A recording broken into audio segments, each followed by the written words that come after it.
Welcome to T4G Sports. It is that time to release our T4G Week 6 college football rankings. Obviously, we're not going to agree everything with the AP polls, and we'll tell you why that is when we give you our rankings for each individual team. So without further ado, make sure to hit that like button, subscribe, click the notification bell, and let's light it up. At number 15, we got BYU. BYU has done everything they have needed to do this season. And beating K-State the way they beat K-State is pretty impressive. K-State is not a playoff contending team, but they're an annoying team.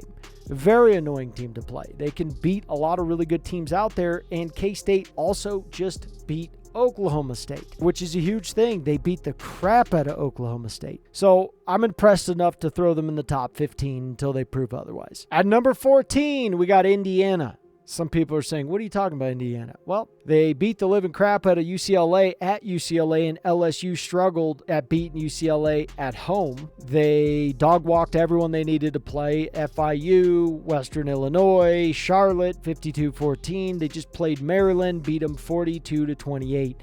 We're going to give them credit. We're going to throw them up in the top 15 because we believe that they deserve it right now. We believe they've done everything asked of them and then some. So we're going to give them that credit. Good job, Indiana. At number 13, we got Clemson. Clemson only lost to Georgia. They got crushed by Georgia, but they've played better since then. So at this moment in time, we're going to give them a little bit of credit. We're going to bump them up on the board and, have them prove themselves. It's either way. You're either going to prove that you don't belong or you're going to prove that you do belong. We'll see what happens. We have Illinois at 12. We don't believe the AP polls. Illinois is a much better team than what the AP polls suggest. Yeah, the game against Kansas a little bit close. Aside from that, they go into Nebraska, and they beat Nebraska, who was undefeated at the time and had one of the most electric atmospheres. They go into Penn State right after that, and they lose 21-7. So right now, we're going to give them the benefit of the doubt that they've been playing great football. They're better than what the AP polls suggested in the beginning of the year, so they were already wrong. And we think there's going to be plenty of times where they're going to get either proven right or wrong. And I'm telling you right now, Michigan doesn't want to play them. Oregon doesn't want to play them. There's a lot of teams that do not want to play Illinois because they can ruin your season. They are that good. So right now we're going to have them at 12 until they prove otherwise. For us, we have Miami at 11, and the reason we have them at 11 is they're not playing playoff contending teams anywhere on their schedule. That's number one. Virginia Tech's a good team. Don't get me wrong. They're a good team. They lost to Rutgers, and Rutgers is a medium-tier Big Ten team. So I'm not thoroughly impressed with Miami right at this moment in time. I'm not over the moon for them of, wow, you guys are really a top 10 team, and you proved it. You know, if they swamped Virginia Tech, I would have thrown them up much higher. I can tell you that right now. I didn't think they were going to do that because I don't think they're truly a top 10 team, at least not at this moment in time. At number 10, we got Iowa State. Iowa State has done everything they needed to do. They beat North Dakota. They beat Iowa at Iowa. Arkansas State 52-7, which Michigan struggled against Arkansas State. They beat Houston at Houston 20-0, shut them out. Right now, Iowa State has done everything, in our opinion, to show that, hey, you deserve some credit. And so that's what we're giving them. We're going to give them some credit. We think they should be ranked 10. At number 9, we have Oregon. They've struggled in the beginning of the year. They're doing better now. We want to see what happens when they start to get more into Big Ten schedules. You got Michigan State, who's not going to be an easy one, Ohio State, Illinois, Michigan, Maryland, Wisconsin, and then you're going to finish it off with Washington. They have plenty of time to prove how good they are. At number 8, we have Tennessee. I think they have to prove themselves. I don't think beating Oklahoma, Kent State, NC State, and Chattanooga tells me that you are easily a top 14. So I think that they need to prove themselves, and they're going to have plenty of times to do that. So I have them at number 8 right now. At number 7, we have Georgia. The real reason we have Georgia at 7 is because they were 2 points away from being 2-2 on the season. 2 points away from being 2-2. They struggled against Kentucky. Alabama, they struggled like hell.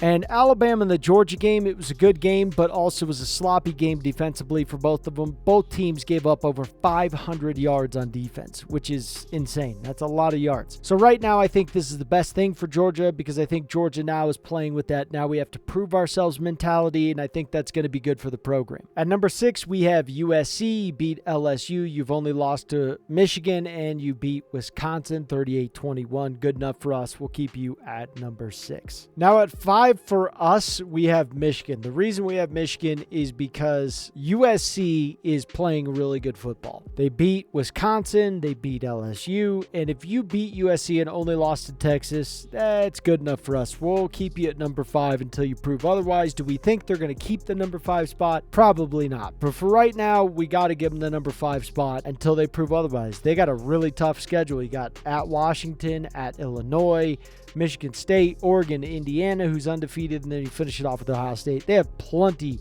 of chances to either keep this ranking, move up, or to drop significantly. At number 4, we got Penn State. Beating Illinois is good enough for us. If you beat Illinois 21-7, that is a very good football team, and they handled them quite well. Illinois shot themselves in the foot a couple times, but for the most part, Penn State had complete control of that game, and their offense and defense just looked very destructive. They did struggle against Bowling Green early on in the season, and so did Texas A&M. Bowling Green's a better team than what we'd give them credit for. However, we believe that Penn State did everything they needed to do to put themselves in the top 4 category. At number 3, we agree with the AP polls with having Ohio State. The big thing with this is that they have just not struggled with any team. They've played almost every single game, and I believe I'm talking every single game. They have started almost every quarterback on their roster, every running back, all wide receivers, offensive linemen. They've started basically everyone on their team because they've blown teams out so drastically by the fourth quarter that everyone gets an opportunity. Guys are getting opportunities in third quarter in these games. So Ohio State has done nothing to drop, in my opinion, at all. And also that can be said that they've done nothing yet to get pushed up further. So right now they're sitting in the sweet spot, and that's number 3. At number 2, we have Texas. They beat Michigan.